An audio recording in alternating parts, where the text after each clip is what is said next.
سر میرا سوال یہ ہے کہ جتنے بھی اسلامک بینک جو پروفٹ دے رہے ہیں وہ حرام ہے یا حلال ہے؟ اسلامک بینک جتنے بھی ہیں پاکستان میں جو پروفٹ دے رہے ہیں وہ حرام ہے یا حلال ہے؟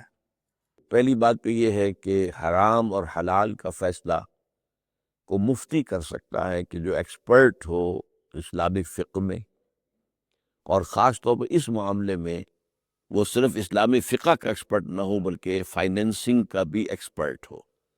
یہ اتنا پیچیدہ معاملہ ہے بینکنگ کا نظام آج کل کا، اس کے اندر مختلف اس طریقے سے وہ کام کرتے ہیں کہ اس کے اندر تو کوئی شخص جو ہے، میرا بیٹا جو ہے نمبر 3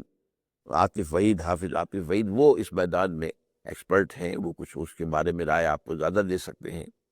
تو میرا تو موٹی موٹی باتیں میں کہہ سکتا ہوں کہ جیسا کہ میں نے ایک سوال کے جواب میں کہا بھی تھا کہ یہ جو قسطوں پہ مال دیا جاتا ہے اور قیمت زیادہ اس کی وصول کی جاتی ہے، میرے نزدیک وہ حرام ہے، اگرچہ بعض علماء اسے جائز کہتے ہیں، بعض کیا بلکہ اکثر جو ہمارے ہاں حنفی فقہ کے لوگ ہیں وہ اس کو جائز کہتے ہیں۔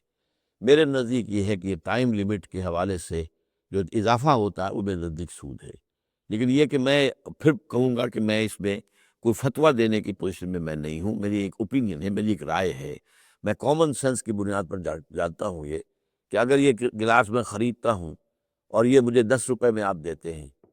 لیکن میں کہتا ہوں کہ میں 1 مہینے کے بعد پیسے دوں گا تو وہ کہتا ہے اسے 11 روپے کا ہے، تو یہ 1 روپیہ کیا ہے؟ یہ میرے نزدیک تو یہ سود ہے، واللہ عالم۔ اگر میری غلطی ہے تو اللہ سے دعا کیجئے کہ وہ میری غلطی جو ہے اس کی اصلاح فرما دے، لیکن میں کامن سینس جو ہے اس کو یہاں پہ اپلائی کر رہا ہوں۔ ہاں کوئی اور چیز ایسی ہے جیسے مکان آپ بیچ رہے ہیں، اب یہ کوئی ایک سٹینڈرڈ چیز نہیں ہے کہ بازار میں یہ گلاس تو بازار میں مل رہا ہے بھائی، یہ آپ دے رہے ہیں 10 روپے کا دے رہے ہیں نقد،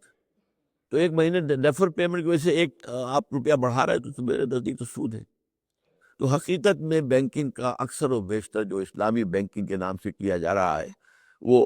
صحیح نہیں ہے۔ حال ہی میں 80 کے قریب علماء جمع ہوئے ہیں،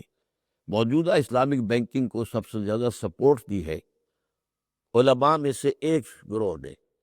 یہ کراچی میں دارالعلوم مولانا مفتی محمد شفیع رحمۃ اللہ علیہ کا ہوتا تھا، ان کے صاحبزادگان جو چلا رہے ہیں، تقی عثمانی صاحب ہیں، رفیع عثمانی صاحب ہیں، تقی عثمانی صاحب کے صاحبزادے بھی ہیں۔ تو یہ حضرات جو ہیں ان بینکوں کے لیے کچھ فتوے ان کے ہیں کہ یہ چیزیں جائز ہیں، اس طریقے سے جائز ہیں، یہ جائز نہیں ہے، یہ جائز ہے، اس طرح کی تفصیلی ہے ان کی رائے۔ لیکن وہ 80 علماء جو ہیں دیوبندی سارے کے سارے، اسی جیسے یہ دیوبندی ہے وہ بھی دیوبندی، ان کا کہ نہیں یہ سب باتیں بھی غلط ہیں۔ اب یہ علماء کے مابین اختلاف ہے، تو اب میں اس میں کوئی حکم نہیں بن سکتا، فیصلہ نہیں کر سکتا۔ آپ اس میں جو ہے اپنی ریسرچ اور لوگوں سے کر کے پھر جو رائے